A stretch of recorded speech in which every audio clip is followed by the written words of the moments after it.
People may probably still joining, but like we usually do, we can just start with a little bit of meditation.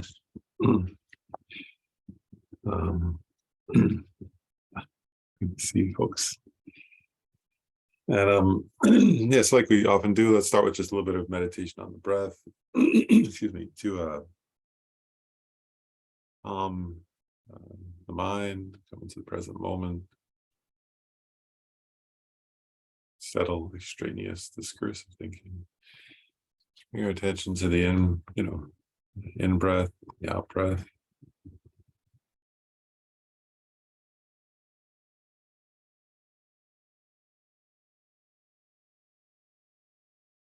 When thoughts arise, we notice them and gently bring our attention back to the breath.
Mhm. And then while we're still in a meditative mode, we can now shift our attention from the breath and where we know. So we don't know how to do this. So we'll just take a few minutes to cultivate motivation, right? Arising from great love and great compassion. And so we cultivate great love, great compassion, and bodhicitta as our motivation for the day. So let's take a few minutes to cultivate bodhicitta. Mm.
With bodhicitta motivation, now we can do the reverse of refuge and bodhicitta. I go for refuge until I'm enlightened to the Buddha, the Dharma, and the Sangha, to the merits of giving and the other perfections, and I become a Buddha to benefit all sentient beings. I go for refuge until I'm enlightened to the Buddha, the Dharma, and the Sangha, to the merits of giving and the other perfections, may I become a Buddha to benefit all sentient beings. I go for refuge until I'm enlightened to the Buddha, the Dharma, and the Sangha, to the merits of giving and the other perfections, may I become a Buddha to benefit all sentient beings.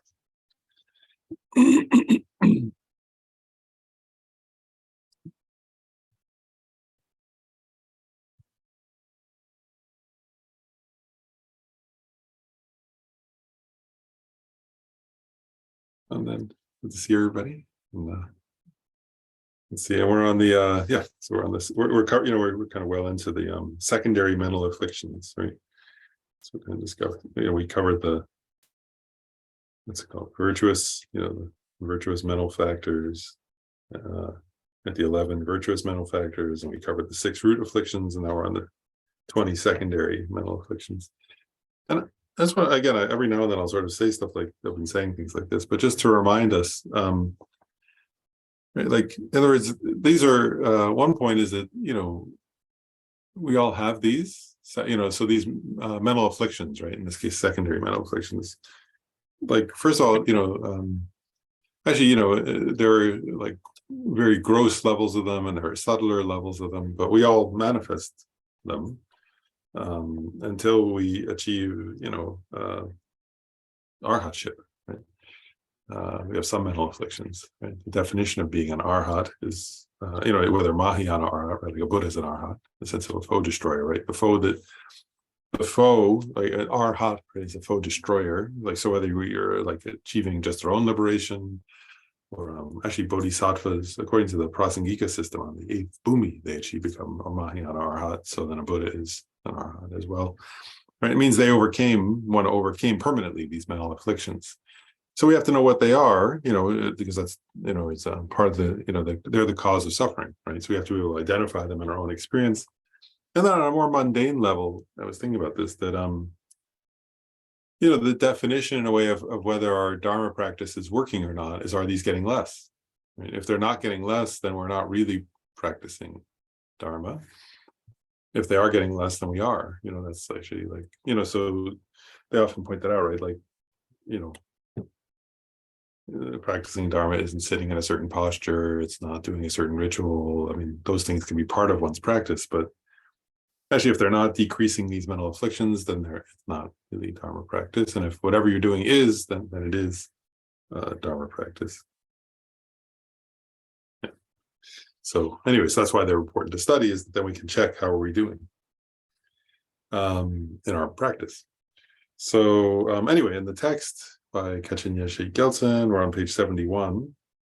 And we got up to the 6th of these 20 secondary mental afflictions, which here is translated as miserliness, or sometimes it's translated, I think Art translates this one as stinginess, so, or somebody else translated it as avarice. So I mean, there are different translations of the word, but I guess we can use miserliness. That seems reasonable. So we'll go through start with the text, right? So regarding miserliness, the Abhidharma, right, the Compendium of Knowledge, says, what is miserliness? And then responds, it is a thorough holding of the mind to possessions due to excessive attachment to gain and honor. It is involved with attachment. It has the function of acting as a support for the non-diminishment of possessions. So a few points, right? First of all, this mental affliction of miserliness is connected. Each one we've said relates to is a further elaboration of either one or a number of the root mental afflictions, right? And so this one is a kind of elaboration upon desire, right, or attachment. It says here, so it is involved with attachment, right? So it's connected to the root mental affliction of attachment, but it's a further elaboration or a distinction, or a kind of version of attachment. And this one, miserliness or stinginess, so it's a mind, at one point it says possessions, but in the commentaries it explains that this could be physical possessions, right, like money or objects, but it can also be knowledge or skills.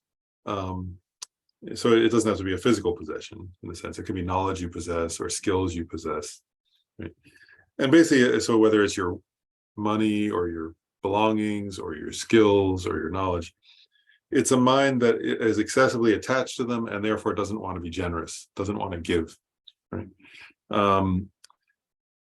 It acts, so you don't want to have less, right? It's this idea of like wanting to keep what you have, being attached to what you have. And it's another commentary said, it's described as unwillingness to part from things, not wanting to give them away. And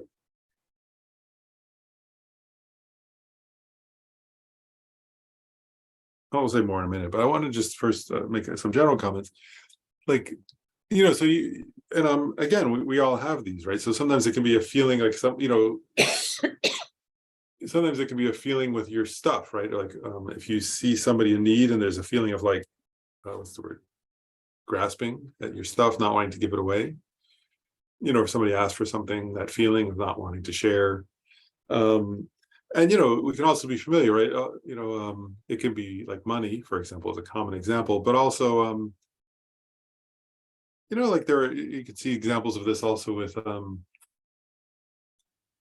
gosh, like like if sometimes people in their careers, they like, do you want to lift other people up, right? Or do you feel competitive where you want to not lift somebody else self up? So it says it with attachment to gain and honor, right? So wanting to keep the top position or wanting to kind of, I don't know what the word is, outcompete, right? In our, if you say that in our culture, right? You have to compete or something, right? So this idea of competition with others in your field, that would be an example of this, right? Where you don't want to share referrals or business or skills or knowledge with other people. That's a kind of miserliness too, right? Or if you know stuff, and you want to be the person who knows the most, right? So you kind of don't want to share in the sense of giving easily of what is it, because you want to sort of have some kind of status. That would be another example of this miserliness. Right. So it could be out of attachment. So, and actually, so it can be attachment to your stuff itself, to comfort, right? And this one, yeah, to your comfort, to your status, to people respecting you. There are all different versions like that. So and then here it elaborates on that, right? Just as been said above, it is tight holding to that is unable to let go of possessions through the force of attachment to gain and honor. And then it says it produces undesirable consequences both in this life and in future lives. And part of the idea here is that actually, if you check, right, when you feel miserly, right, or miserly or avarice or something, right, actually it produces suffering right in that moment, doesn't it? There's a feeling like of tightness and uptightness and kind of what's the word? Kind of grasping, a kind of so the mind is agitated, and then so that's one point. And then according to Buddhism, right, there's this famous verse from the Guardian that says like one part of the verse says all wealth comes from generosity, right? So it's kind of ironic, this kind of mind, right, that doesn't want to, it's attached to status or wealth or honor, and it doesn't want to give, so it actually creates the cause of not having enough, right? It's actually a negative karmic cause. So in this life, I mean, right in the moment, it makes you uptight, right, and agitated and unhappy, and then the karma of it leads to poverty, actually, right? It leads to not having knowledge or not having wealth or not having resources or not having what you need. So that's where it says in future lives, right? And then another point that isn't, I didn't see in this, I guess I don't think it's in this text, but it was in Vasubandhu's text that Art translated. It said, what made the point I already said, which is the stingy mind is the exact opposite of generosity. And then it's made this point. It says, its action is to provide a support for the avoidance of simplicity. And simplicity is what's the word? Being content with what you have, right? And just sort of contentment, simplicity or contentment, you could say, right? So this mind is like not content, actually, right? It wants to grasp, it wants to hold on, it wants more. And so it's a mind that's also discontented in that sense, right? And as we always say, that these mental afflictions are unrealistic in the sense that so say right. Actually, one way in which you think of this, one of these texts, one of these quotes here will get at this, but one of the ways this mind is unrealistic is that ultimately we can't hold on to what we have because things are impermanent, right? And this mind that thinks, oh, I need to hold on to this, actually, part of what's unrealistic is that it's trying to, what's the word? one point, there are a number of unrealistic things. One is it forgets that we're going to die, and then everything we have is going to be not ours. Have you ever gone through, like, have you ever had the role of going through somebody's stuff after they died, right? There's all this stuff, right, that the person wouldn't have wanted to part with, and then, oftentimes what, like, you don't even know, right? It's like, how do you get rid of it? Sometimes it's hard to get rid of things, right? So to relate to our own stuff that way, right? Like, in other words, and part of the denial here is, you may die tomorrow, right? Whereas you might think, oh, I'm going to die at some long future. Either I won't, we don't want to think about death, or we think, oh, death will be very far off. And so one way this is unrealistic is that. Another is, it's pointing out the grasping and holding on, and what it's getting at also is what's the word? It says attachment to gain and honor, right? And what this is pointing out, implicit in this, is that those are not the actual cause of well-being or happiness, right? Whereas having honor from others and having a bunch of stuff is not what causes happiness. So it's an unrealistic mind, is what I'm saying. And that one quote from Vasubandhu is getting at contentment. A mind of contentment and simplicity is actually a much more happy mind. That's what it's saying. So then quotes a sutra here, the Moon Lamp Sutra. It says, this body which is rotting away, as well as one's life force, waver helplessly. So that's getting at impermanence, right? The childish are attached to dreamlike illusions. Thus, committing extremely evil actions, they come under the power of misdeeds. The unwise depart, mounted upon the Lord of Death, and proceed to hell with unendurable minds. So I think that's really just getting at this point that what's he say, right? That that this mind, what he's implying here, what Kashin Yeshe Gelson's getting at by including that quote, is that this kind of mind, miserly or avarice mind, is a denial of impermanence. And just a little silly, but it's actually true. I often think of, in this context, actually this connection between, what's the word, like miserliness and a denial of impermanence. Actually, is a work of literature, a famous work of literature. Dickens' A Christmas Carol is actually getting at that exact point. Is actually even this quote here, right, where it says, this body is rotting away, as well as one's life force waver helplessly. The childish are attached to dreamlike illusions, right, of stuff, of status, of wealth. Thus, committing extremely evil actions, they come under the power of misdeeds. The unwise depart, mounted upon the Lord of Death, and proceed to hell with unendurable minds. That's describing Scrooge, isn't it? Which is all of us when we're in this state, right? In other words, it's literally, he becomes, and actually what happens, right?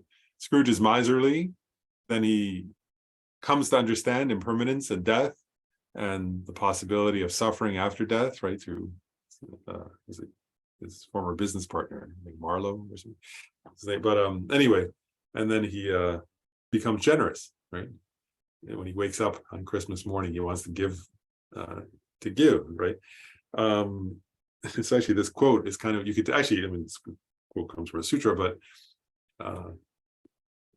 Dickens's story captures the same idea, which is this connection between the denial of impermanence and miserliness, right? That when we're being miserly, we're in denial about impermanence. And then he quotes another text, which is a commentary by Jnana Nagarbha. Sentient beings who get into a fight hold tightly to the basis of the quarrel. Thus, if they were to abandon that for which they have craving, and also abandon craving, they will attain a Drini. So what that's getting at really is, it's getting a simple point, right? Which is, oftentimes our fights and our quarrels are over miserliness, right? Not wanting to, wanting to hold on to our status, our position, our stuff, whatever, right? And so we fight with other people and have conflicts. And this is saying that kind of, it's the mind that leads to the behavior of quarrels and fighting. And anyway, so in brief, the antidote to this kind of mind of miserliness is to cultivate generosity, right? And Buddhism, actually, I just reminded, like, it's kind of funny. Buddhism reminds us of something, which is generosity is a state of mind, first of all, right? It's not, it's a behavior. The behavior comes from the state of mind. So generosity is not the same as giving. I think sometimes that's mistranslated, because sometimes people give without a mind of generosity, right? If you give somebody to manipulate them or to look good, that's not generosity, right? Generosity is a mind that's happy to give in order to, with the wish, with love, actually, with the wish that others be happy or that somebody else be happy. And so if we find that we have this kind of mind of miserliness, then the antidote to that is to start practicing generosity. And there are many examples of this, but in Buddhism, they'll often, there are these examples, like there's a famous story where the Buddha said, somebody was very miserly, and I think it was the Buddha, or maybe an Arhat, said to him, well, like take an apple or something and just practice first giving it from your left hand to your right hand, and then practice generosity back to your left hand. He said, because if you give it to somebody else, you're going to be so upset that start with just giving it from one hand to the other, to develop the habit that it's okay to let go of something, and actually I often think of that, like if you have, like, I have one here, I was looking at it, if you have an altar, sometimes they offer water bowls, right? Like sometimes you offer water in a bowl, or sometimes flowers or something. And the idea is just like, why sometimes they say that, why do they say offer water? And they just say, well, hopefully, if you live in a place where it's not a drought, then you can do it without being too miserly, right? Like that you can actually be happy to give and enjoy giving something, but it's not very, part of the reason it's water is that it's not very valuable, actually, financially. So you don't feel like you're losing too much. Actually, I remember this. Oh, it was in DC one time. Gyumi Kinstrom, she was teaching on the perfection of generosity, and he was talking about like visualizing giving. Like imagine giving people food, the hungry food, and the people who don't have housing, giving them housing. People who need clothes, giving them clothes. People who need different things, right? Imagine giving, and then it was kind of funny. Somebody said to him, well, isn't it better to actually go and actually give the people things? And Kenshin Rinpoche's answer I thought was intriguing, where he said, actually, for beginners, it's better to visualize. He said, because if you're very miserly, then when you actually give, you'll actually start to wish you hadn't given it. And he said, then that's not actually practicing generosity, is it? So he said, first visualize giving and learn to feel the joy of giving, and then actually go give. But you should first actually, what's the word? Understand in your own experience that giving makes you joyful, right? And that's true, isn't it? And there's when you give with actual generosity, it's a source of incredible joy, isn't it? That's what generosity is, actually, right? If you actually practice generosity, right, then when you're actually getting to do it, it's like you learn, right, experientially how what's the word you say, right? How it feels great, actually. It's like very fun. And so when you learn that, then you can actually give more. And then in Buddhism, the Buddhist teachings say, actually, if you start, they start giving one hand to the other, start with visualizing giving, then build up to giving small things, right? And then slowly build up to giving bigger and bigger things. That's what they say. And eventually they say then bodhisattvas on the first bhumi can give away anything.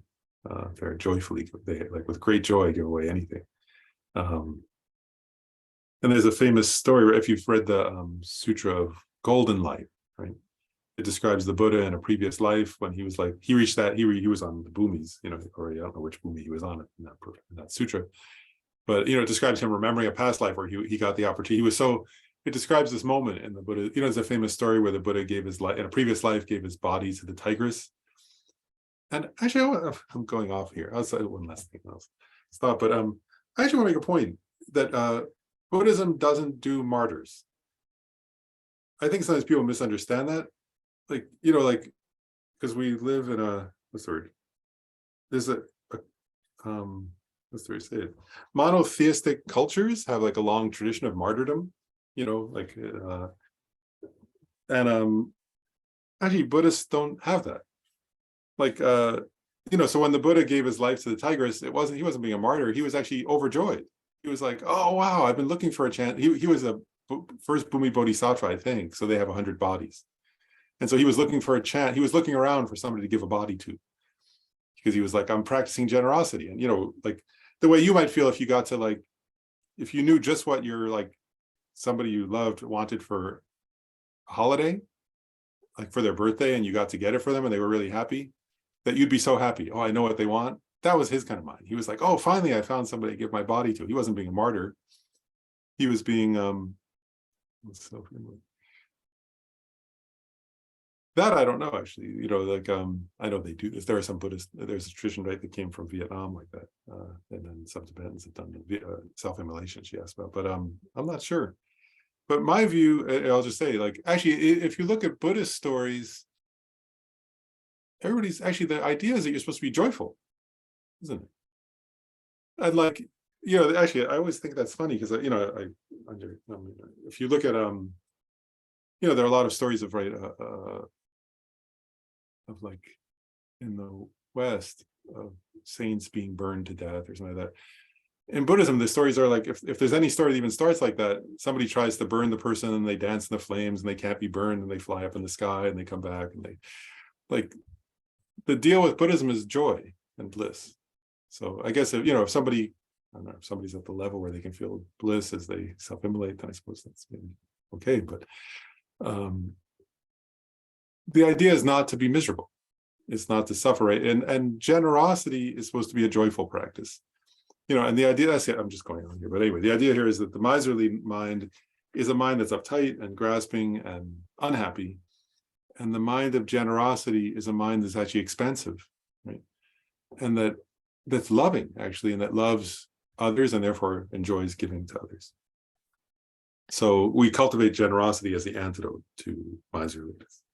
And again, I'm just pointing out, you can start small, start with small things and build up. Then the next mental affliction is deceit. Here it's called deceit, or another translator called it pretension. We'll go over it and describe it. So regarding deceit, the Abhidharma Compendium of Knowledge says, what is deceit? It is a display of what is not one's good quality due to excessive attachment to gain and honor, and is involved with attachment and ignorance.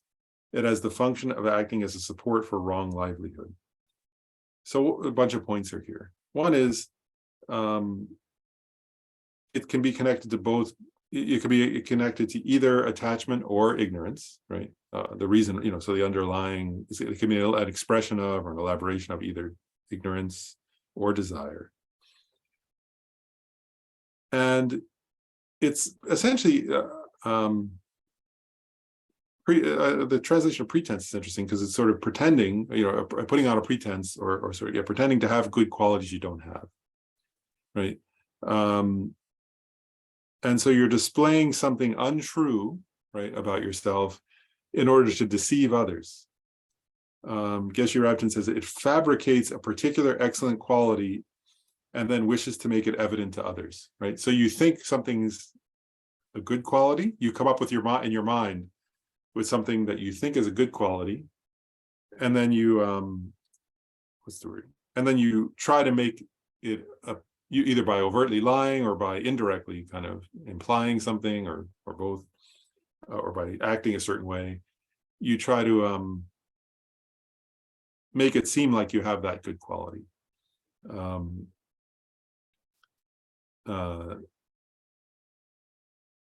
And you do it in order to manipulate people, right? You're trying to manipulate the other person's perception in order to get them to respect you or to like you or to give you something, or we'll get into that. But you get the idea here. So, and I just want to pause and point out, right, that like, I mean, that this can be in the context of, if it's in the context, people can do this in the context of Buddhism, right? Pretending to be more realized than we are, or more knowledgeable than we are, or more real, having some kind of try to seem like we're more patient or more amazing or something. But people do this in all different areas of life, don't they? Like,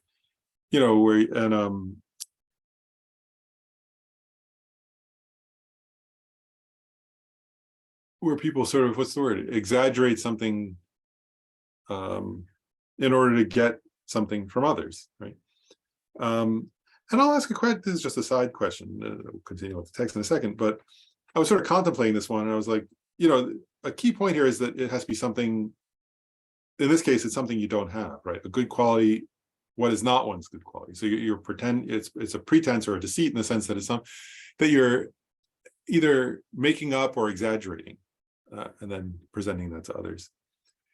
So one thing I'll just ask is a kind of point. I was contemplating this one and thinking, like, where is the line between this deceit and what I was thinking about terms in our culture, like it used to be, what they used to talk about networking, right? Now they say branding, creating your own brand. I've heard that, right? Which actually always made me nauseous. The idea of branding, like the brand, having your own brand. Personally, it's just my own reaction. Or marketing. I don't. Do people even talk about marketing now, or is it all like, I don't even know if they talk about that anymore. Now it's influence. I guess you want to be an influencer. Is that different than marketing? I don't I'm not trying to say all networking or all branding or all are deceit, right? Maybe you're only limiting yourself to qualities you have, but where's the line is a question. I was sort of contemplating that. Like when you try to sort of create an image of yourself to present to others, it's worth contemplating that, right? Where is the line between being pretense and something that's genuine? And not all, and again, not all, connecting with others to genuinely offer something is not pretense, right? But it's worth asking, like, are there ways in which we exaggerate to get something? And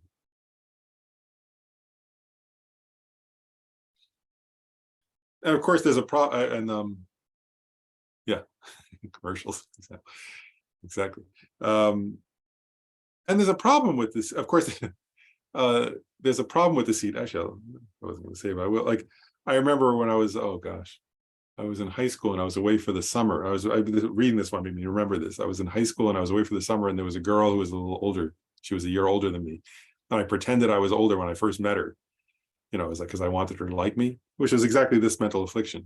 And of course, then I had all kinds of problems because we became close, and then we started dating that summer, and then I was like, oh no, now how am I going to tell her that I'm not whatever it was. I guess I probably said I was a junior, but I was a sophomore or something. I can't remember what, in high school.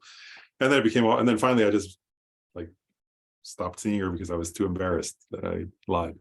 Years later, I found her and told her, oh, I'm so sorry I did that. But my point is, like, so it's a problem, right? When you do the pretense thing, then you have a problem because you're presenting something that's fake, right? And then, of course, I would say, when it's a fight between reality and something fake, reality wins in the end, doesn't it? Because it's true. So when we present a false pretense or false deceit, it becomes problematic over time because you have to keep it up, and you can't. And anyway, and it's a kind of dishonesty also, obviously. So then it says here, just as it has been said above, it is a display of good qualities one does not actually possess due to excessive attachment to gain and honor. And as in the case of pretending to be peaceful and subdued with the thought to deceive others, even though one's own mind is far from being subdued. In this vein, a discussion of 5 areas says, displaying the unreal to deceive others. Right. And so, in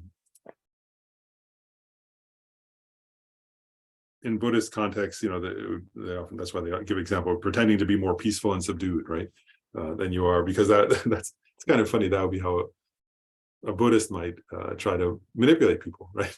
It's kind of funny to get more offerings or something, they're saying. There's that famous story of Geshe Ben Gungel. Do you guys know that story where he was like, I guess he had like a retreat or something, and he was doing a retreat, and one of his sponsors was coming, like, in Tibet, right? If somebody was doing a retreat, they would have like sponsors, especially I guess he was a monk. And so he had set up his altar in a very beautiful way because the sponsor was coming. And then he looked at it and he realized, like, I set up my altar more beautifully today than I usually do. And he realized, like, it was deceit, right? Like he was pretending to be sort of very, a certain, what's the word, like that. And he was like, the purpose of the altar is to offer to the Buddhas and Bodhisattvas, right? But every day I only offer this much, like in a less elaborate way. Today I'm pretending to be like somehow offering more, but it's really an offering to my deceit, to my own mental affliction. So then they say he took like a bunch of dirt and threw it on his altar. So it looked like a complete mess, like in the water bowls, there was mud and all that. And then the sponsor came, was like, oh goodness, what do you like, look terrible. But he said like, and then his teacher later, I guess, knew about that and said that was the best offering that made that day in Tibet, an offering of mud, because it was an offering against his mental affliction of deceit, right, of this mental affliction. He'd overcome a mental affliction in doing that. So it's much better than offering beautiful flowers, or some other saffron water or something, because he wasn't being deceitful, right? He realized he had started to be deceitful, and then he cut against it. He reversed his deceit. And then I'll just finish this section. I'll finish this section and then we'll stop with questions. But then our author quotes the Lamrim, the great exposition, in this case, the great exposition by Tsongkhapa, the great exposition of the stages of the path. It says, deceit is specified as acting as a support for wrong livelihood, because apart from being a method to practice wrong livelihood, a pretentious attitude towards others is worthless. Wrong livelihood is of 5 types. And then this is in the Lamrim, but I'll just go over them. So there are 5 versions of this wrong livelihood that are expressions or that are behavioral expressions, you could say, of this kind of deceit. So one is pretension, which is an external pretense towards others, feigning good qualities one does not have. So there, right, what's the word? You feign externally to be a certain way in order to get people to give you something, right? So again, I'm just asked, like, is that, it's an interesting question. Like, there are a lot of ways people do that, aren't there? Right. So anytime you're pretending to be something, right, or feigning to be something good in order to get people to respect you, and it could be to give you stuff, or it could be to give you respect, or it could be to accept you, right? But do you see the point there? Like, sometimes people do this. I mean, mainly it's referring to like livelihood in the sense of what's the way to say, right? Like, wealth or something. But people do this also, don't they, to get accepted? Like, you pretend to be something you're not so that people will like you. That's this also, isn't it? Because it says also respect, right? Out of a wish for honor. Honor is to be respected or liked, right? So if you pretend to be something you're not in order to get people to accept you and like you, then that would be another example of this one, right? Then flattery is to speak smooth words in conformity with the minds of others for the sake of gain and honor. And again, it's kind of disturbing if you think about this, right? Because in that you might say, well, an extreme example of that would be like flattering somebody to get them to give you business, or to get them to give you their stuff, right? Con man, for example. But there are more mundane examples, aren't there, where you flatter people to get them to like you. Oh, you're so great. Oh, you're like, and you just want them to accept you and like you, so you flatter them rather than just being yourself. And of course, then I always think this, right? It's a catch that doesn't really work very well, does it? Because then either they know you're flattering phonily and for kind of phony, and they don't like you, or they do like you, but then they don't actually like you. They like the person you are pretending to be, and then that's kind of exhausting, and you don't feel very relaxed ever. And we don't feel very relaxed. Another one, hinting, right, is to first flatter others and then praise their possessions out of an attachment to gain, right? So that's where like you hint. And again, that could be like hinting to get stuff from somebody, like inheritance or presents or something. But I suppose actually, praising their possessions out of an attachment to gain could also be like, oh wow, you're in the summer, right? Oh, your swimming pool's so nice, or something. Wanting to get invited over, like trying to get in various ways, trying to get an invitation to something for your own gain, right? Which is different than being genuine. It's kind of what's the word? Manipulating. These are kind of manipulative, right? Then extortion is to speak about the faults of miserliness for the sake of gain. So that would be like, I guess this is probably particularly maybe actually no, I mean, this happens, actually this one probably happens more in religious context, doesn't it? Like where somebody says, oh, you should be generous, but if your motivation is that they like if you're, that should be funny. If you're like, if I were saying, so you shouldn't be miserly, you should give a lot to me for explaining Dharma and to Guya Samaja Center or something, then that would be like that, right? Where you're, what's the way to say, right? Where you're using you're kind of using a teaching like this to get something. And so anyway, yeah, please don't give me anything. No, that would be, it's bad karma, isn't it? I remember when I was young, I was a religious studies major. One time I remember I was like going to different churches just out of curiosity to learn about different religious traditions and different, not just churches, but different religious places, And I remember that the first one church I went to, the main topic was how you should give to that church. I thought, oh my goodness, it's like, wow, it's my first time in the church, and the main topic they were talking about is how people coming should give more to that church. And I thought, oh, I won't go back. But that would be an example of that one, right? Of wrong livelihood. It's kind of spiritual extortion. So, and then the next one is seeking gain from gain, is to seek gain by praising in the presence of another what one has previously obtained, saying previously so and so gave me such and such, right? So it's like saying, oh, this person gave me that, and that person gave me this, and actually that happens though, doesn't it? Like, in other words, that's part of like, what's the word? What are those things called? Like, not marketing campaigns, but like, when like fundraising campaigns, right? Oh, we've already gained this much. And I remember actually, I had a great talk with one time with a couple of years ago with Thupten Chodron, Venerable Thupten Chodron, the wonderful bhikshuni who's written so many books with His Holiness Dalai Lama. And she was great. She said, like, she was so funny. She's like, she founded Shravasti Abbey, a nunnery, beautiful effort. She's a beautiful person. And and she was very funny. She was like, this stuff where they do this fundraising and they say, oh, so and so gave this much and it's matching donations and you'll get awards if you give and you have a gold membership. She said, that's disgusting. She said, well, never. She said, like, we're a democracy here. We vote on how to do things. She said, except for that, like, when I founded this place, I said, there's none of that. Like, I won't allow for it. It's not, I won't, that she wouldn't even be part of a place that would do that. And I thought that was great. Because actually what she was getting at, I'll just share that because she made an interesting point connected to this.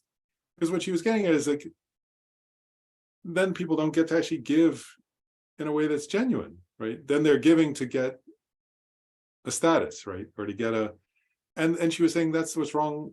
Whereas then they don't even, like, it's actually harming the person because the person doesn't have the opportunity then to create good karma, right? Because good karma is not about, I want the gold star or that, whoever this famous person gave, so I should give too, because then I'm like them or something, right? Generosity is not like that. So actually these methods of manipulating people harm them. Actually, it doesn't just harm them because we're deceiving them. That's part of the harm, but also harms them because it doesn't teach. She had this phrase that I thought was beautiful. She said, the economy of generosity. And she said, like, we want to, Shravasti Abbot, she was going to say that, but she said, we give everything for free. And then people can give to us for free. And that way, she was making a point. The nuns then get the generosity of giving, and the people who come get the generosity of giving if they want to. And if they don't, then that's fine. Because it's not about, what's the word? Status, or it's not about pretense. It's about feeling something real, like, if you love the Dharma, then she was making a point, right? They give the Dharma free because you love the Dharma, so you want to give it to people.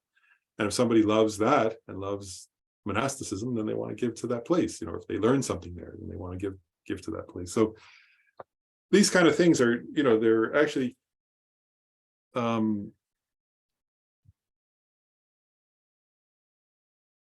quite harmful, aren't they? It's the harm of, somebody made the point, right? It's like advertising. That's the harm that advertising does, doesn't it?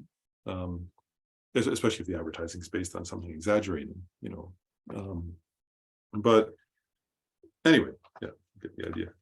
And then we'll just finish this paragraph here. So then it says, in brief, without guarding the stipulated boundaries of the trainings, even wandering to ask for alms in the village out of attachment to gain and honor is taught to be wrong livelihood.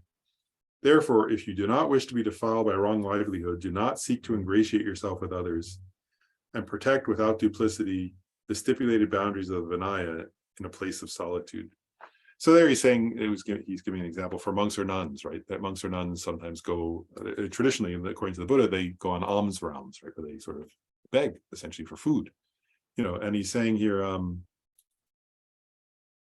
even that, if you do it like with some sense of attachment to your status and your gain and your honor, then even that can be faulty.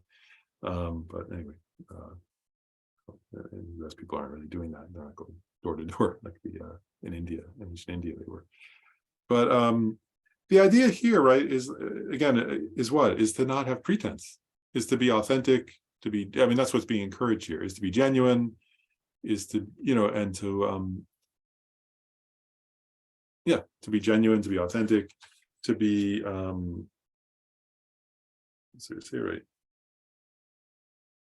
And to not, and that we don't need to pretend we have qualities we don't have. That what is that? It's just exhausting, isn't it? There is, and actually, I just want to, like,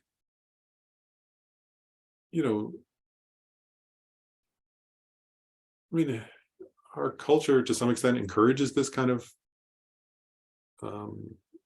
deceit or pretense, but it doesn't lead anywhere, does it? It doesn't lead to anything good. It's actually just a kind of exhausting, again, my point earlier is just true, isn't it? That if you try to be pretend, if you try to do pretense in this way or deceit this way, either it doesn't work and you don't get what you want, or it does work and you're worse off. And actually, the worst thing that can happen, I've seen this happen, isn't it? Probably you have too, right? Where actually, if you get good at this, oh my goodness, that's actually the worst thing that can happen, I think sometimes, is if you get good at deceit like this, where you put on an appearance and then you get what, I've met people like that, where that becomes your whole life then, because our culture can kind of, like some salespeople are like that, where they get really good at deceit and then they start making money and their boss praises them, so they get better at deceit, and it sort of snowballs from there, where it becomes more and more and more, and then what? Then you just die like that. You live your life and you die with that as your life. It's quite not, it's not a good way to live. So anyway, this is getting at the faults of that. But we can all, I just want to say, and then we all have to kind of catch ourselves, right? Whether it's because if we're exposed to a lot of advertising and we're exposed to a lot of this kind of what's the word? Stuff. And so we can all do that. We can all do it, whether it's for, whether and if you're not doing it for wealth, you might do it for acceptance. And this is saying that's one of the mental afflictions. So I'll pause there and see if there are any, before we go on there more, but are there any questions up to this point? I don't want to skip over comments. Oh, Frank. Yeah, thanks. Like you said, I think there's a fine line sometimes, because if you're a company, let's say you came up with a great organic food product of some kind that is truly good and helpful for people, and you have to let people know. So you have to do an ad campaign, and so there's a fine line there. Are you just describing the attributes of this product, or are you exaggerating them, right? So because I think it's clearly there's a role for marketing and things like that, but like you say, if it gets too far, or if it's a sketchy product, that's you're really getting into the deceit side of things. So yeah, just comment. I think it's a great comment though, isn't it? And again, like, to me, that's part of the benefit of this kind of practice, is that we can then introspect, and if we're in that position of having to kind of share, because again, sometimes it can be a great service to share something, right? If you have something that genuinely help people, it's a service to let people know that sometimes. But how do you do it in a way that's not, to be careful not to exaggerate or something? So it's a practice, it's a mindfulness practice in a way, isn't it? Yeah, what you were getting at, I think.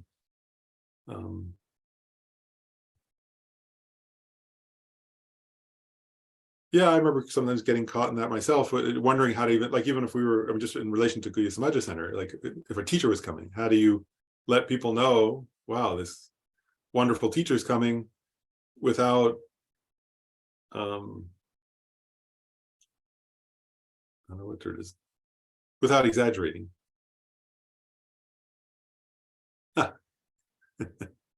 Good. That sounds good. But anyway, yeah, so with any topic, it's like that. And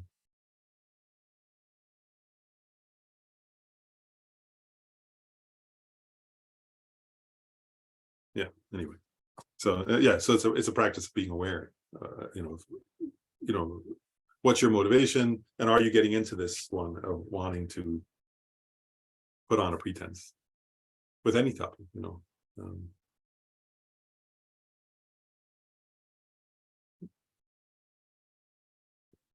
Well, the next one's quite similar. So I mean, it's different, but it's connected. So the next one here is called dissimulation, or let's see. Sometimes they other translators translate it as guile or concealment. We'll read it. So regarding dissimulation, the Compendium of Knowledge says, what is dissimulation? Response: it commits faults due to excessive attachment to gain and honor, and is involved with attachment and ignorance. It has the function of hindering the acquisition of perfect instructions.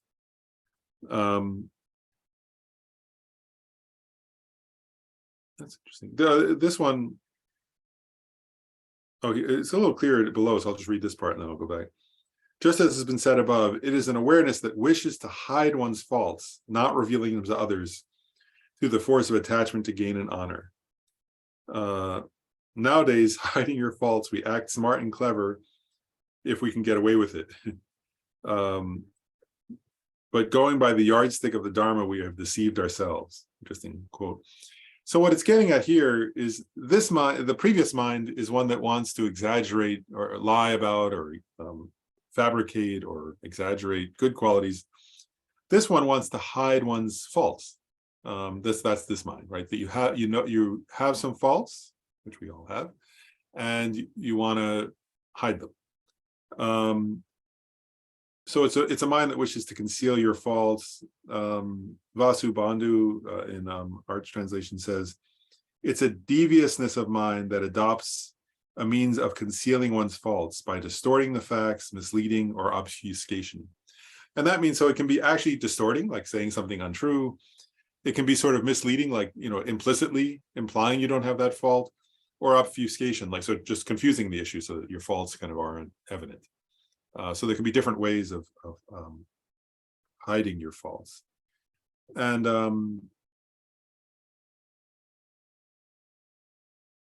one point also, earlier there was a different mental affliction, which was called concealment. Yeah, concealment on page 69. I just wanted, they get it in the commentary, so I just wanted to clarify one point.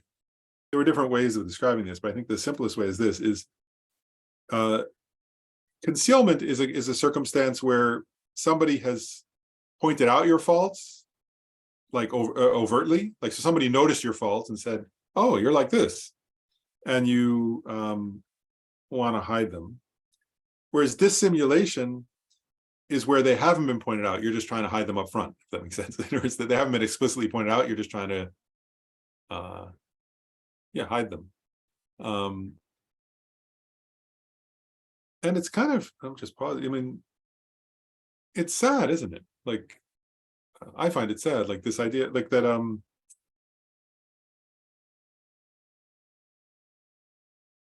what's there to say, right?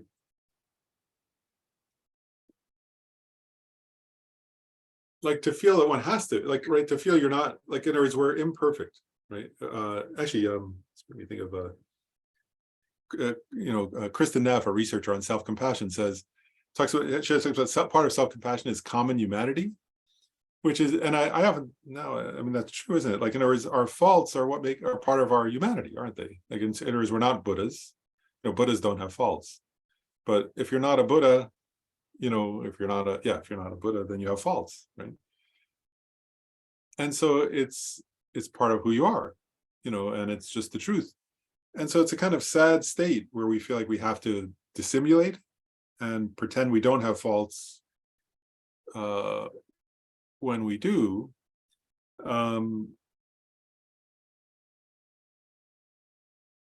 Yeah, actually, I'm pausing to remember many, various times where I've had this kind of feeling. It's kind of a sad feeling, isn't it? Like, to feel like you just can't tolerate being yourself and admitting who you are.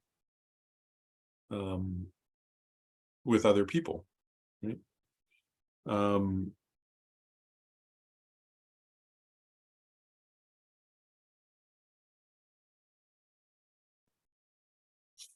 Yeah.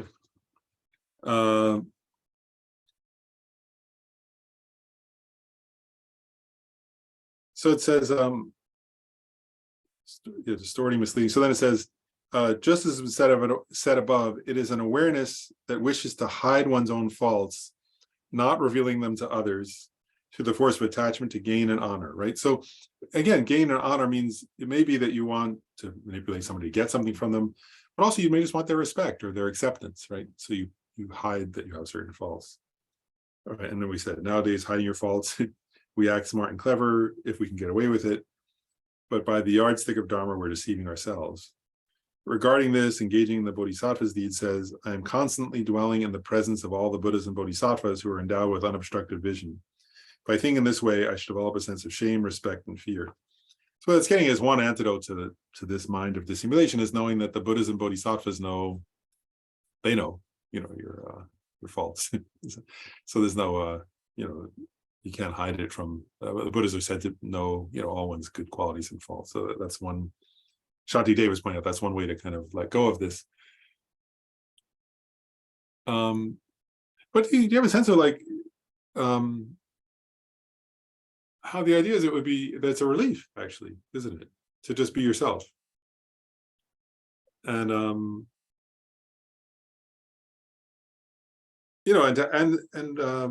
then to be, and it says here, it has the function of hindering the acquisition of perfect instructions, right? And another commentary said, and also from proper attention. In other words, part of that is that if we're putting our energy into hiding our faults, actually, part of the problem is that we need to acknowledge our faults to make progress, don't we? And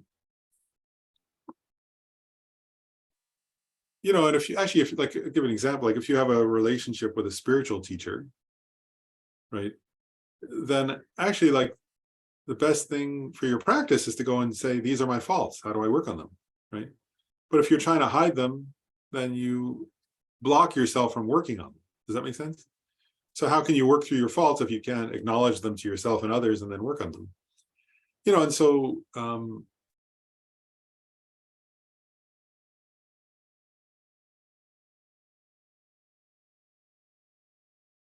yeah, so anyway, so it's quite and actually, I'm just sort of reflecting on this one, because like for a person who's been doing this kind of dissimulation, it's scary, isn't it, to admit one's faults?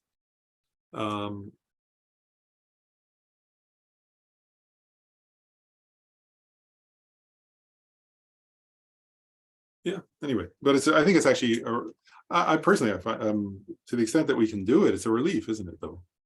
It's a relief for yourself, but it's also a relief with others, isn't it? Like when you know somebody who's willing to say, who's not dwelling on their faults and exaggerating them, but also can just say, these are my faults, these are what I did better. There's a sense of, what's the word? Also, like, then there's room for you to do that also. If that's like a real friendship, isn't it? Where both people or whoever is involved can acknowledge their faults and acknowledge their strengths and, have some sense of acceptance of our, common humanity and move on from there.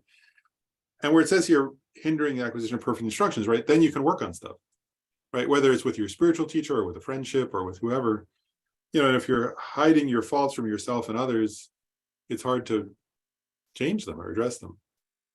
Oh, Wilhelmina has a question. Yeah, I was thinking, there's a lot going on in my life right now. And sometimes it's just you can't remember when they ask you the question.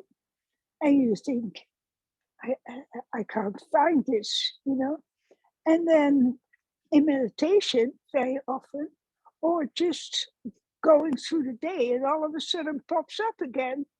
And because your mind is inquisitive, it keeps on getting at you to come to look at this again or look at that again. And then you have to walk it back and find some more evidence of what they said, what they see, and what I experience, And then you can rectify it, and then I'm happy. because I don't want to hide anything. It's not on purpose very often. It's just you have to process so many things in a day that you need time to go back, you know, or your conscience calls you, or whatever it is. And then you check it out again. And sometimes it's right and sometimes it's not, and it doesn't matter. But at least you do your work, and that feels good. Yeah, and one quick point, I think you're getting a valid, one is I think you're quite good at being genuine and not doing this, and just that's my experience of you, but also one point you're making, I think is true, which is that, you know, if we're not aware of it in the moment, that's not, I think this has a quality of that's the word, you know, of intentional. So if, you know, if we haven't seen it yet, now we have to think about it, and then we come back. And that's a great practice, isn't it? Is once you see your fault, to then go to the person, you know, because part of this also, genuineness is an opposite of dissimulation, but also apology, right? And as we make a mistake, then if we see our fault, going to the person saying, "Oh, I'm sorry, I didn't realize I did this, but I did," you know, or acknowledging it to the other person. It could be apology, or it could just be saying, you know, "Oh, this happened." That goes against dissimulation, right? So if you see it like you're describing, if you go meditate and then you realize something, then going and telling the person, you know, so that's the opposite of dissimulation, isn't it? Is acknowledging our imperfections. Yeah. So I think what you're getting at is a good practice for this. Yeah, it makes me feel alive. That's great. Yeah.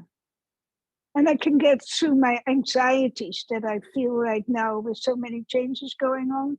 I need to be focused. I need to do this right. You know, I don't want to go back.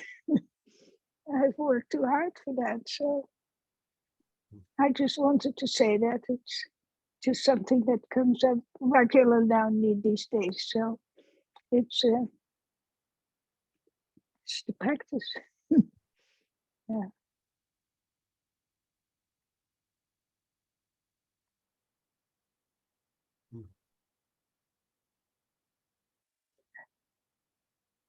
Yeah, any other comments on this one before we go on?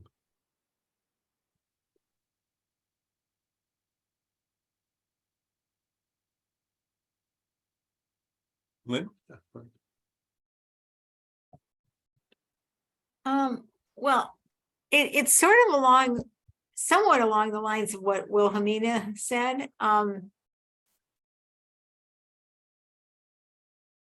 I don't know how many, maybe a year ago, maybe 6 months ago, I was very upset because there were these 2 documentaries that I felt didn't give me sufficient credit for fighting 3 Mile Island, the restart. Which is, of course, how these documentaries got so off base, because it was other people trying to claim credit. So realizing that I was upset because they were doing just what I was doing, right? So I sort of calmed that down in myself, and I started representing the person who's really done the most in that community. And we didn't win getting a hearing. We went through this legal process and we didn't get a hearing that we wanted. And we were just about to give up. And then somebody from the company that's supposedly on the other side, the cleanup company, that's not going to clean up the site. They're just going to raid the cleanup fund. A whistleblower came out of there. And so it's like letting go of all this self-aggrandizement and whatever, you know, all the stuff you've been talking about allowed all this new energy to come in. So I don't know what's going to happen, but I am positive that unless I let go of that other stuff, this wouldn't have come into my life in our, you know, the interviewer out in Harrisburg. So it's a little bit like what Wilhelmina, I mean, it's sort of like, if you let go of the bad stuff, then you can let the good stuff come in. Wow. It's going from the negative to the positive. So you have to take everything back and then you build it up again. But I thought this and I thought that.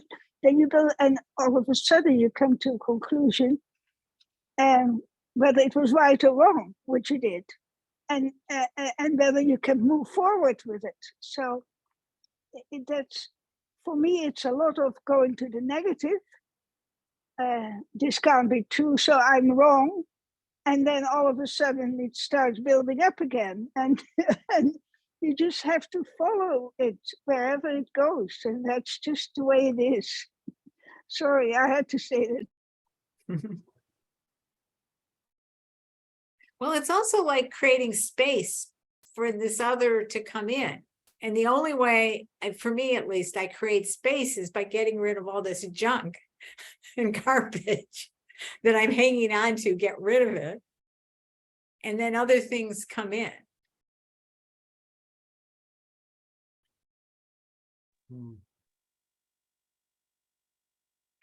Wow.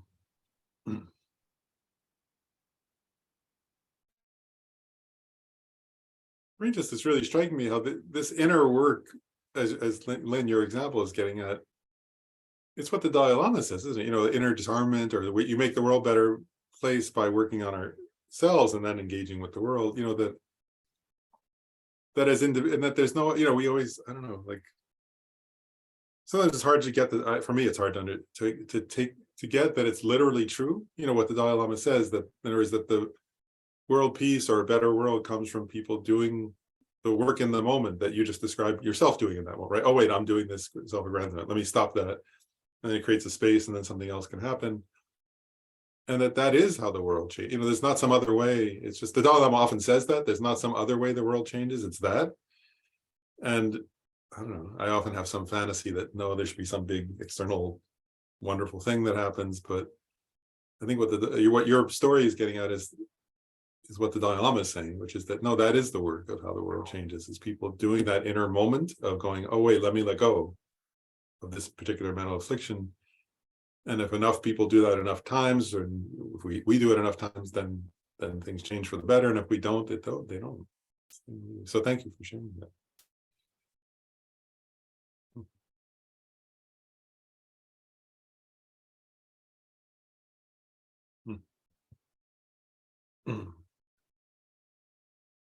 And then there's a paragraph here that just gets at this. We've already kind of talked about this point, but just to clarify, so it's clarifying. It says discussion of the pair of deceit and dissimulation, the last two we just covered. So it says, since these two, deceit and dissimulation, hinder the acquisition of perfect instructions in this life and produce various kinds of undesirable consequences in future lives, not meeting with the great vehicle, the Mahayana spiritual guides, not gaining perfect instructions, and so forth, deceit and dissimulation are enumerated among the 4 black dharmas in the questions of Kashyapa.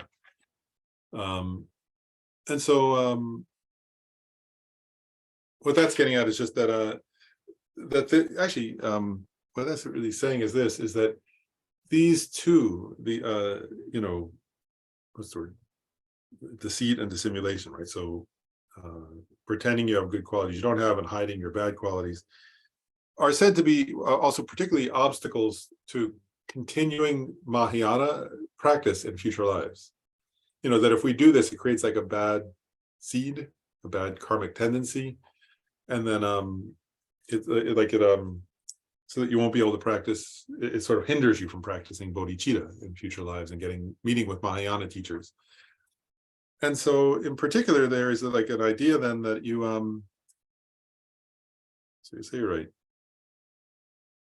you know, that by overcoming these, it's conducive to the Mahayana, and that doing that with sentient beings and also with doing that with like people we're interacting with, and also with our teachers is really important, right? So like you know, being genuine with people and with our teachers is important generally in this life and future lives, and then particularly for practicing bodhicitta teachings, it's really important. And otherwise it'll block you from meeting the teachings in future lifetimes. And then the next one here is translated as haughtiness. Word. People don't usually use that word very often anymore, do they? I think that used to be used more in English, but you don't usually hear people say, "Oh, you're very haughty." It's kind of funny. Some other translators of art use Art Engel use the translation conceit, which I think is a more commonly used word. Right? Conceited, people do say that. Conceited, haughty. Those are two. Actually, as I was reading this one, I thought, I'm not sure, but it'd be interesting to kind of. It's somewhat similar to narcissism. Ordinary narcissism, or I'm not talking about personality disorder, but that'll be an interesting term to think about here. But okay, so I'll just use theirs. What is haughtiness? It is a joy and mental happiness upon seeing one's own good health, youth, signs of long life, or contaminated success, and is involved with attachment. It has the function of acting as a support for all the root afflictions and secondary afflictions. No,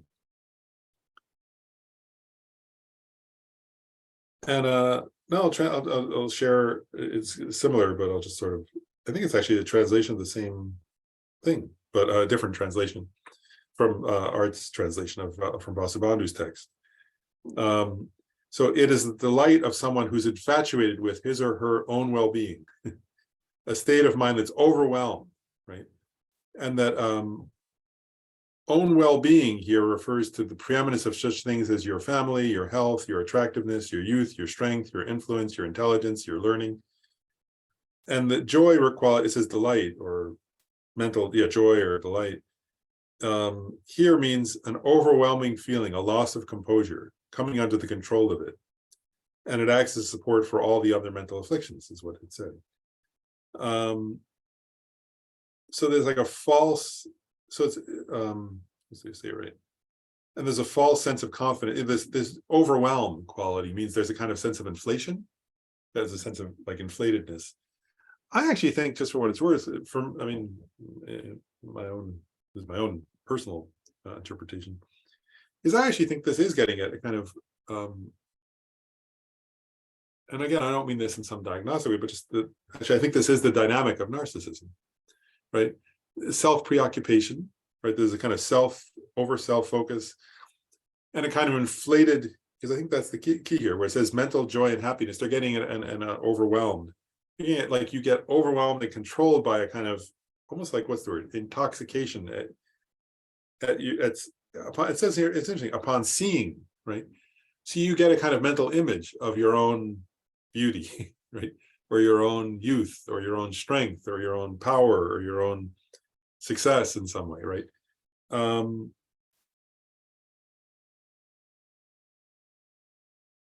you get the feeling of what that is? So it's like you get actually overwhelmed by some sense of like, it's an interesting word, because I like this idea of overwhelmed, right? A loss of composure, that you become completely controlled, right? By your own inflated sense of how great you are. That is kind of narcissistic, isn't it? Okay, so then it says, just as was said above, it is a puffing up, right? So it's not inflated, I said puffing up, same idea, of the mind, due to joy and mental happiness upon observing one's own good health or prosperity and so forth. Since it produces all the afflictions, it acts as a root, it acts as the root of non-conscientiousness. And I want to make a point here that's there's an important distinction, I think, to draw, which is, and the Dalai Lama often addresses this, but it's subtle, I think, is according to Buddhism, it's good to be confident. Confidence is a good thing. But what's the difference between confidence and this?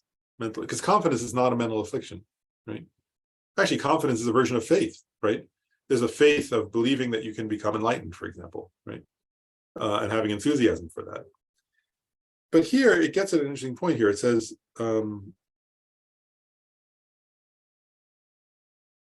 it's the root of non-conscientiousness, right? So what happens here is that there's a puffing up, right? So there are a few points here. One is an exaggeration, right? You get puffed up, you get controlled by it, right? You get some kind of sense of what is it, lack of control or overwhelm. That's the word he uses, overwhelm. And then you lose track of what's real about yourself.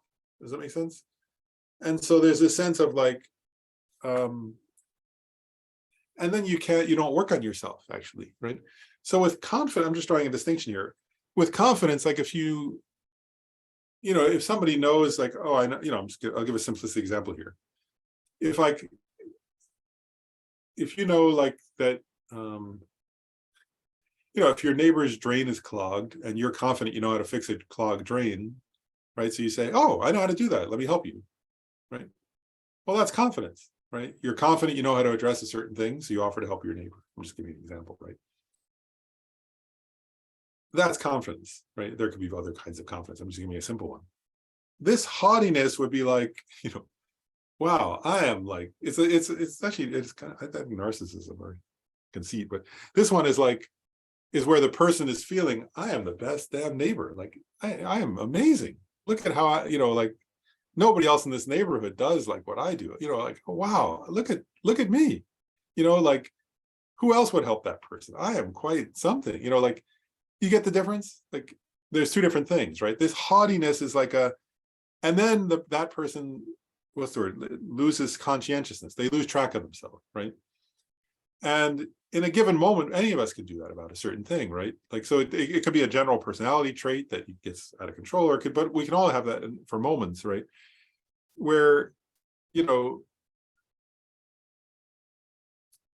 what's there to say, right? Like, where you feel, what's the word? And actually, it's also like, with confidence also, it's just, you can do a certain thing, right? And so you go try to do it. With haughtiness or conceit or narcissism, whatever you want to call it, right? There's a quality of, as we're describing here, of, first of all, of feeling overwhelmed, of kind of inflation or puffed up, right? And of like, that is no longer, it's actually, I'm just trying to make sure like, it's hard to, sometimes I think it's not hard, but you can get there. I mean, we can get there, but of getting the distinction, right? So here there's a quality of being puffed up, of self-focus, not on the task that you can do, but on how wonderful you are, and again, whether it's, as he says here, whether it's your youth or your attractiveness or your great wisdom or your contaminated success, right? Like, so, oh, I achieved this and I achieved that. And there's a difference between rejoicing also, right? Like, where you just feel like if you help somebody, you think, that's great, I got to help that person, I'm so glad. That's not this, right? This is where it's an attachment, right? It's connected to attachment, and it gives rise to all the other mental afflictions. And I just want to make one more distinction, like just to get the feeling of it, because how does it give rise to all the other, how does it act as a support for all the other root and secondary mental afflictions? The difference is this also, like, if I know, like, I'm going back to my simple example. If I know, okay, I know how to fix a drain, right? And then I offer my neighbor, oh, I'm good at that. And the neighbor says, no, thanks. Then I can just go, okay, no problem. Whereas with this one, right, with haughtiness, you start to feel self-important, right? And then what happens, right? If somebody else says, oh, I did this, you feel jealous, right? That's how does it become, like, because there's a sense of over self-focus and of wanting to feel like the best or something, or wanting to feel like something important. And so then if somebody else does it, you get jealous. If somebody criticizes you because you're controlled by the sense of how great you are, then you get angry at them. You're attached to your self-image and you're willing to lie and exaggerate, going back to the previous ones, right? So this one, there's an attachment to a self-image in a way, right? And a kind of grasping at that self-image that then you'll defend that self-image, right? So you might even hurt somebody else to defend it, right? If somebody else put it down, you might insult them, go fight with them, and so on. Yeah, so there's kind of an attachment to and so on to that. And then Nagarjuna says in a letter to a friend, look upon haughtiness on account of youth or greatness of lineage or physique or learning or power as an enemy. Right. So what he's getting at there is we do give rise to haughtiness, this mind, or I'm going to call it, I think conceit is better. And what Nagarjuna is saying is, if you catch that in your mind, that's good, actually, but then view it as an enemy, right? Or is that mind of haughtiness or of conceit, it can arise, but no, it's an enemy that's going to cause you suffering. Damchu. What's the difference between haughty and deluded pride? I know there's like 7 types of deluded pride and all that, but what, if any, is the difference? Because this is a secondary. Yeah, let's go back. Because I always associated deluded pride with being puffed up about yourself. I'm going to go back to deluded pride. Oh, there we go.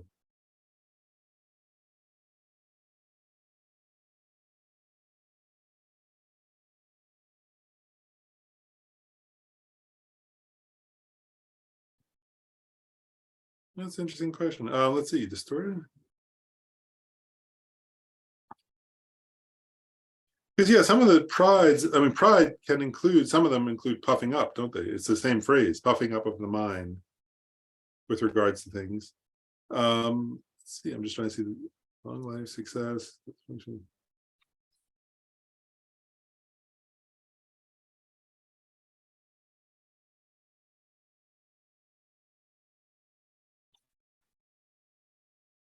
One point, as I'm looking at the definitions, is that I think one point is it looks like there would be some overlap, doesn't it?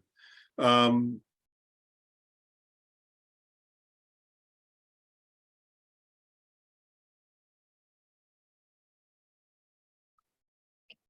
is this like taking it even further, so to speak? It was not a thing. I'm just looking back. Is the later someone who's infatuated? One point is that, yeah, I think that if I look at the because they both include puffed up, that's one point, right? But the main difference that I see, if you look at the actual definitions,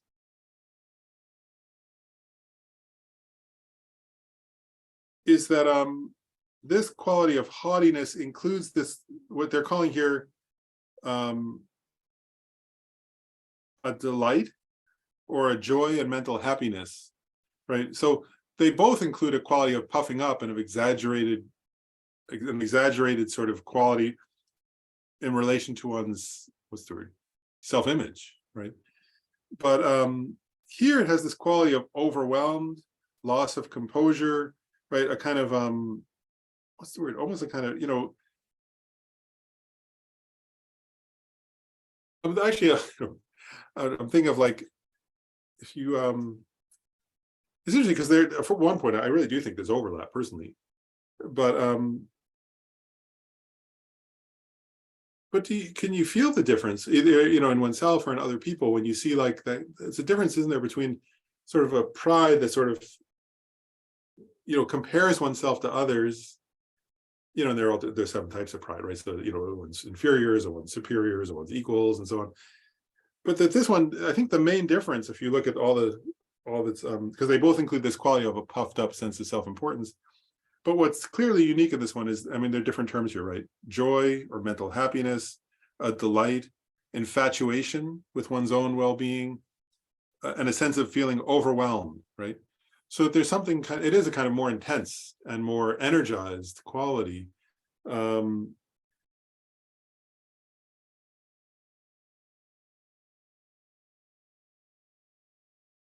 Yeah, I'm just sort of pausing to think like, so pride itself can actually be quieter in a way, isn't it? Like, whereas this quality of haughty, maybe haughty is a good translation then, isn't it? In a way, in that sense, conceited. There's a quality of like, what's it called? Maybe arrogance in this one that's kind of excited and or,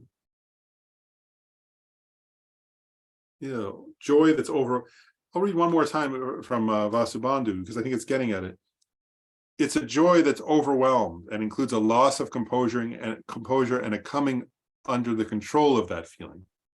Right, that's an interesting kind of. I think that captures something there.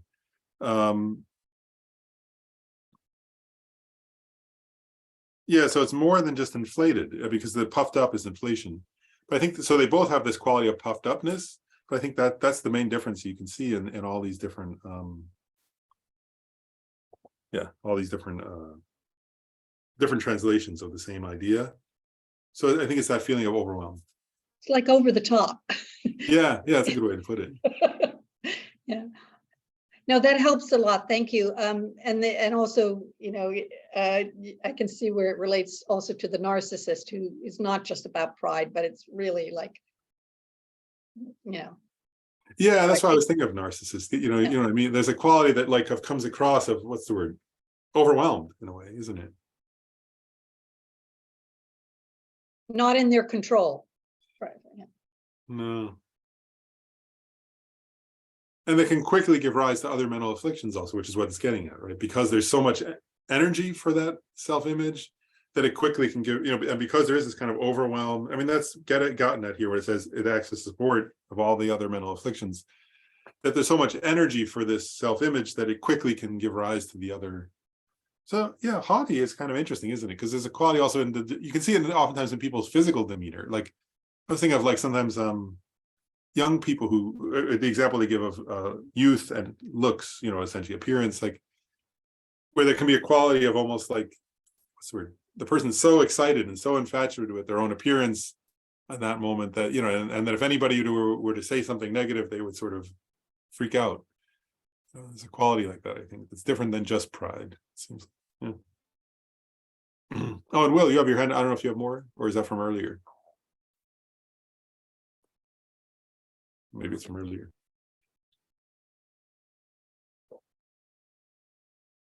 Good. Okay, so that's haughtiness. And then so the next one is harmfulness. Or Geshe Rabtin's translator called it cruelty.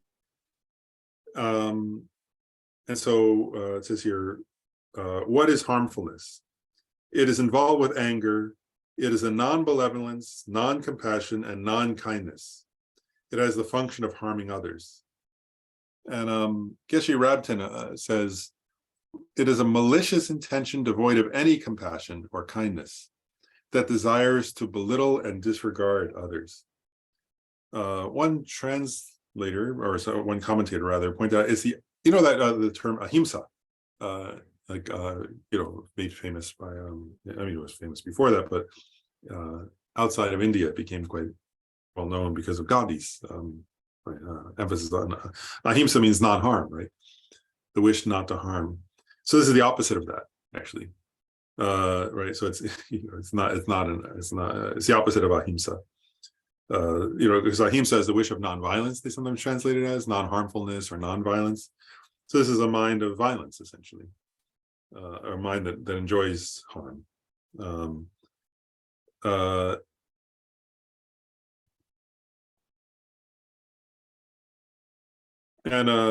in Vasubandhu's text, translated by Art Engel, it says, it is the impulse to do harm to sentient beings which leads to actual threats or beatings, assaults, murder, and so on.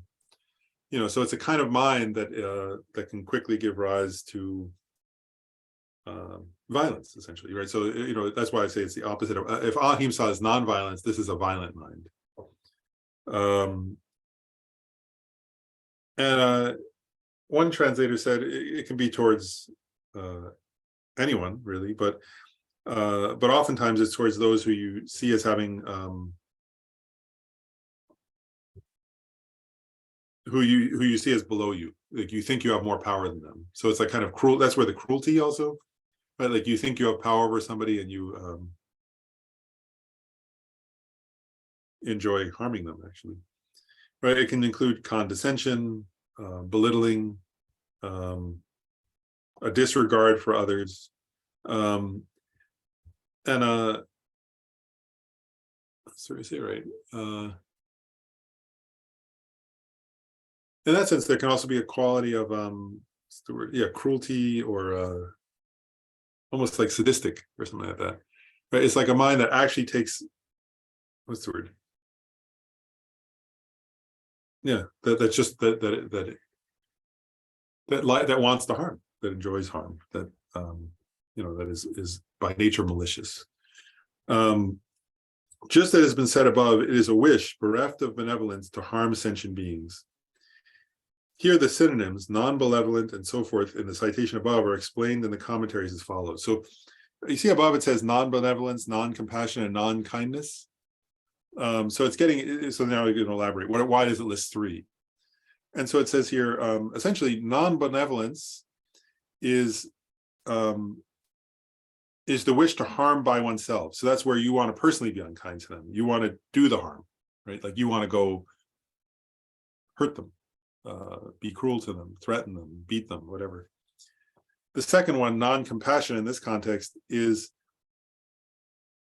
a wish for others to harm them, right? So you actually encourage other people to harm, right? You kind of, and that can be sometimes in groups you see that, right, where like somebody's sort of saying, yeah, let's go harm this group of people, and that happens all the time, doesn't it, actually? Like and I think there's a quality here, though, it could be towards any person or group of people, but oftentimes this one, as I said, it's some sense of actually, like hate crimes would be an example of this, right, where somebody's sort of saying because of that person's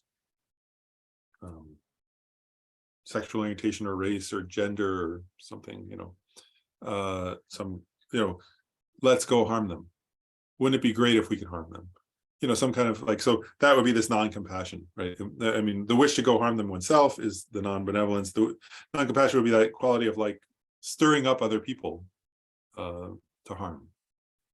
And then the last here, the non-kindness is a rejoicing, being happy to see them harm, right? Which we've said this kind of thing before, but which is actually quite easy to do, like, so we have to, not cultivate any of these, but especially nowadays because there's so much news, right? It's like if you see somebody harmed and on the news, let's say, or on social media or somewhere, and you feel happy, right, that they were harmed. That would be an example of the non-kindness, right? The rejoicing in others being harmed. I thought that, I remember like when, right, like sometimes like during, you see that nowadays because like they cover it so much, right? Like during wars, when you see people being bombed, if you don't like the side that's being bombed and you think, yay, they're getting, like, that would be this, right? Where like, so it's very easy. I mean, millions of people can do that simultaneously, can't they? Like if you, like, in other words, if the news is showing like conflict, and then the side you don't like, and actually, whichever side you don't like, then a whole group of people are rejoicing that side is getting harmed, then that would be an example of the rejoicing one.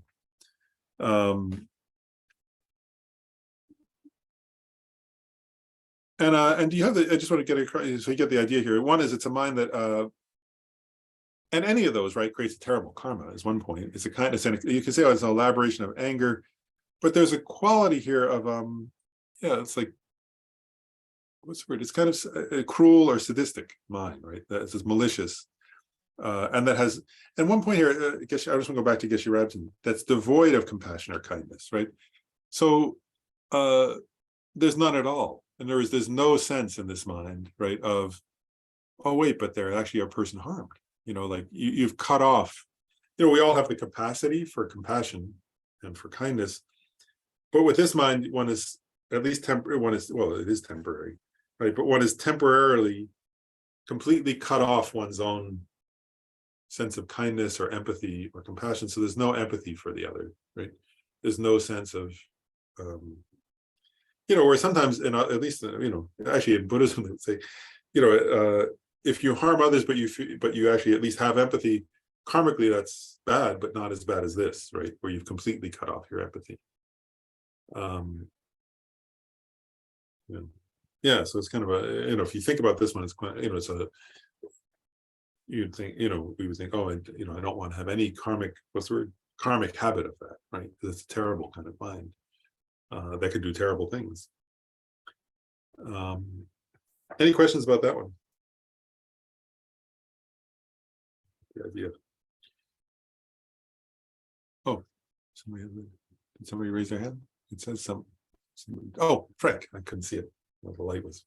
Yeah, no, it's just it's a kind of a reminder that it makes me think that generating bodhicitta compassion is the ultimate antidote to so many of these things, because if that was our driving consciousness, then yeah, we wouldn't engage in harmfulness, things like that. So just a kind of a reminder for me that that's how important it is. Yeah, I agree.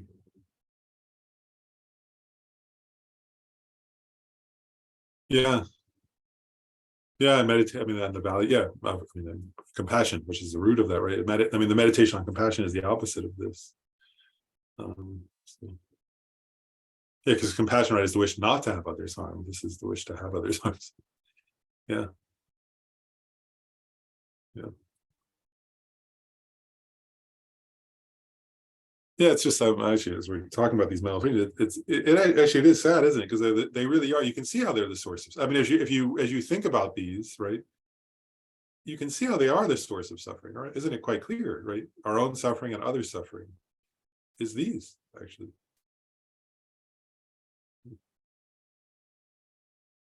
And yeah, this time, so we'll do another one. The next one is here. It's called this translator calls it non-shame. Or Art Engel translated this one as shamelessness, and Geshe Rapton's translated as lack of conscience. Lack of conscience, yeah. So here, what is non-shame? It is the non-avoidance of misdeeds on account of oneself. It is involved with attachment, hatred, and ignorance, so all three root mental afflictions. It has the function of assisting all the root and secondary mental afflictions. Just as has been said above, it is an awareness that does not avoid misdeeds on account of either oneself or the Dharma.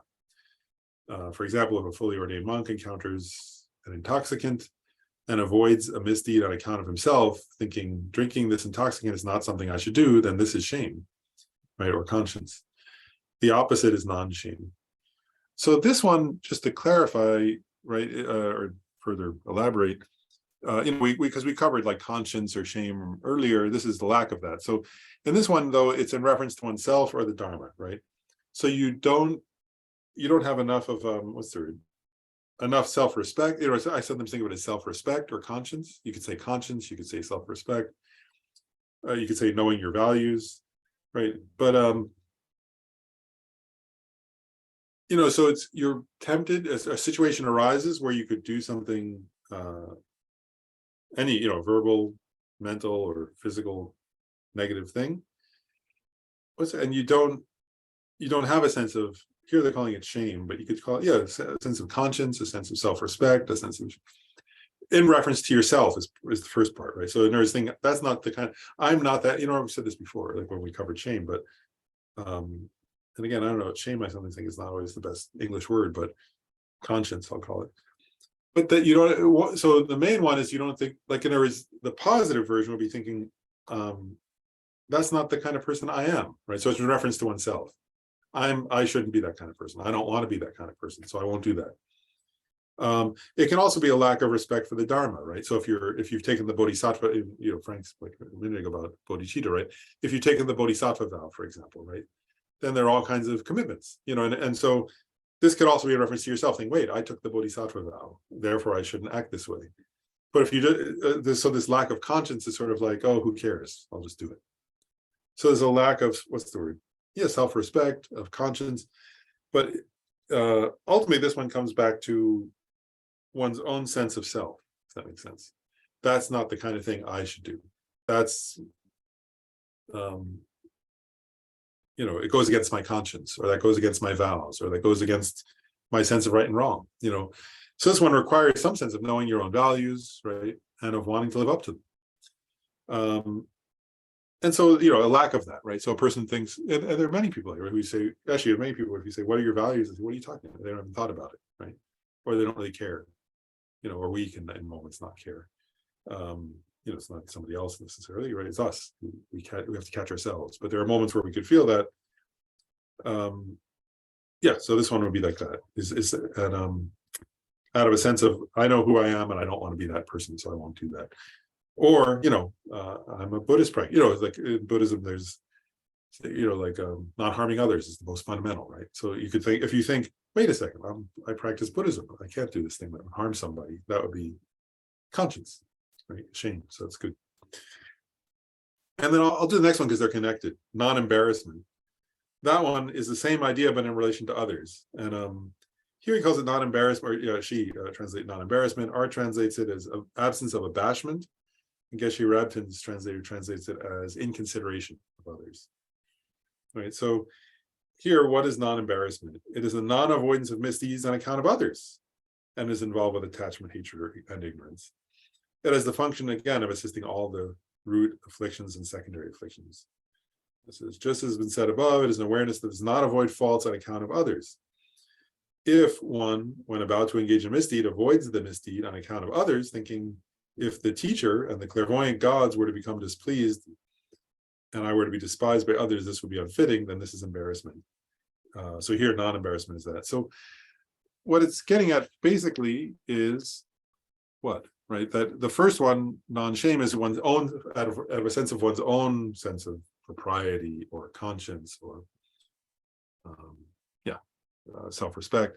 This one's out of respect for others, right? So thinking, and it could be, here they give the example of teachers, like, Buddhas, Bodhisattvas, but it can be anybody, right? So if you think, like, I'm setting a bad example, right, in the world by doing this, then that would be, right, this sense of abashment or consideration of others, right? I'll call it consideration. I like that translation. But so it's like a feeling and a thought, oh, I shouldn't, where one lacks this thought, right? If it's not embarrassment. But embarrassment or consideration is recognizing, if I do this, it will, it may disturb the minds of others. It may cause people to lose their faith. And actually, it's true, isn't it? Like, it is, if you're a Buddhist, people could lose their faith in Buddhism. But I think sometimes lately, I sometimes thought, wow, I see people like, actually, there were days where I had to think of like friends and go like, I was like, there were days where I would think, oh, I could lose my faith in humanity, actually. And then I had to pause and think, wait a second, I know a lot of great people. Whereas, so I don't have to lose my faith in humanity. Look at, there are all these people who are doing amazing, wonderful things, right? So like this sense of consideration of others is also thinking, well, in other words, I shouldn't do that. If you think I shouldn't do that because other people will lose their faith in humanity if I act that way, that would be an example of this, right? So I owe it to the world to be a decent person, right? That would be included here. So whether it's your own teachers thinking, if my teachers found out, it could be your family members thinking, that it would hurt them, right? Like if I did something bad and my family found out, they would be hurt. Whoever. So it could be different examples. And then the precious Garland says, non-shame and non-embarrassment are respectively a lack of avoidance on account of oneself and others. So we already covered that. Let's do this last paragraph. Yeah, there's the last two paragraphs here. So shame is a restraint when a bodhisattva knows that committing misdeeds is not something he or she should do. Embarrassment is that very restraint due to fear of and respect for others. So you get the idea. And then non-shame and non-embarrassment assist all the afflictions and act as a cause of all misdeeds. For if the wish to avoid misdeeds is absent, one will not be able to guard against them. Therefore, non-shame and non-embarrassment have been taught in both the upper and lower Abhidharmas, knowledges, as being concomitant with all the non-virtuous minds. Although there appears much to be explained with regards to this, I shall not elaborate further, the author says. So just, I want to point out, this appeared a little bit in an earlier section, but actually, if you're not going to restrain yourself from bad deeds because of your sense of yourself or for others, there's no other reason left, is one point, right?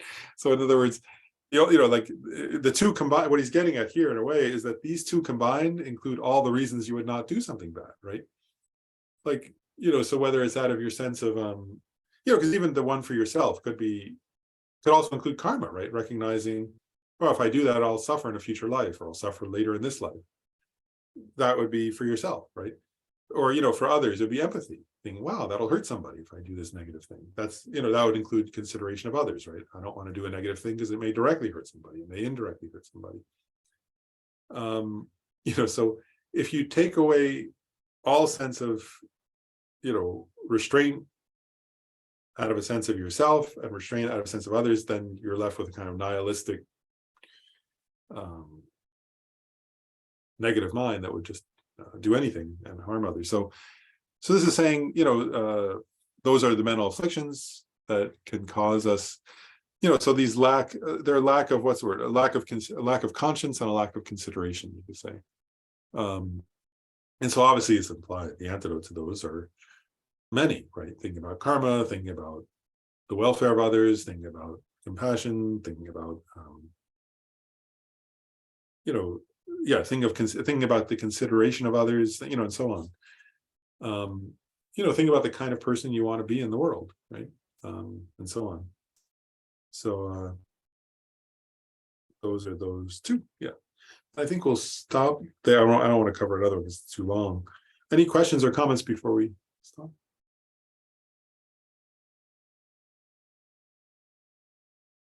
And I'll just say maybe a general comment, and then we'll do the dedication. So you get the idea, though. These are like, you know, we're going through different mental afflictions, and again, just to remind us, right? So these are tools that we can check, you know, because you know, all of us at times will give rise to some of these, right? The various ones. And so the idea is you catch yourself, and again, it could be gross, extreme examples, or it could be subtle examples. But the idea is that we try to catch ourselves and to get better, actually, you know, like to get better with any, you know, and each one we can get better at, you know. And you may notice, I know for myself, sometimes I'll notice, oh wow, like in other words, if I look back many years, you know, like say over decades, I can think, oh, I mean, actually, some of them I can look back and say, oh, I'm quite a bit better at that one. Others I'm not so, you know, others I'm not so sure. Others I may not be better at yet. But then, you know, if you've gotten, for me anyway, I know if I've gotten better with one or two, then I can say, okay, well, then it's possible to get better with another one. Maybe I should work on, you know, which one to work on next. Because yeah, I think for sure I can see that in my own. I think we're all very similar. You know, there's some of these when I look at it, I can think, oh wow, when I was, say, much younger to now, I can say, yeah, I do less of that. And I feel that one less. And there are others where I look at it and say, I'm not so sure I do that yet. So I better work on that one more. But that's what these are for, right? Is to check. And then to pick which one do I need to work on next.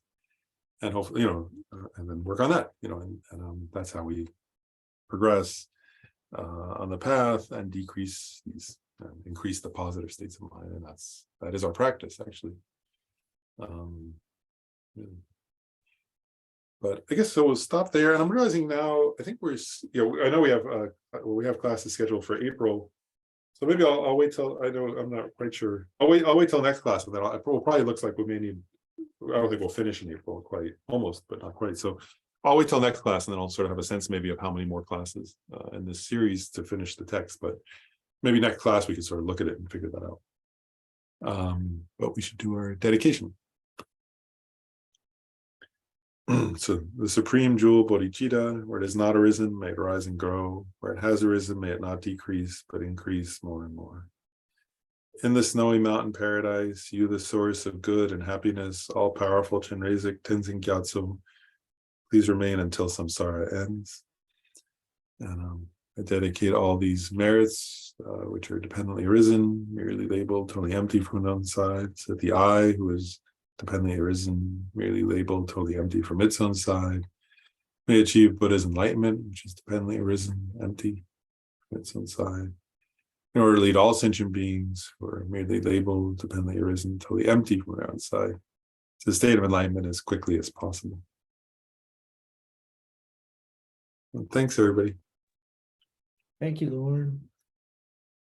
Good to see you. Thanks very much. Thank you. And I'll see you guys. Well, I guess I think it's in a couple weeks or something. Or a few, I can't remember exactly. I know it's not next. We don't have class next week, so it's. Oops. Yeah, 2 weeks. See how many 2 weeks.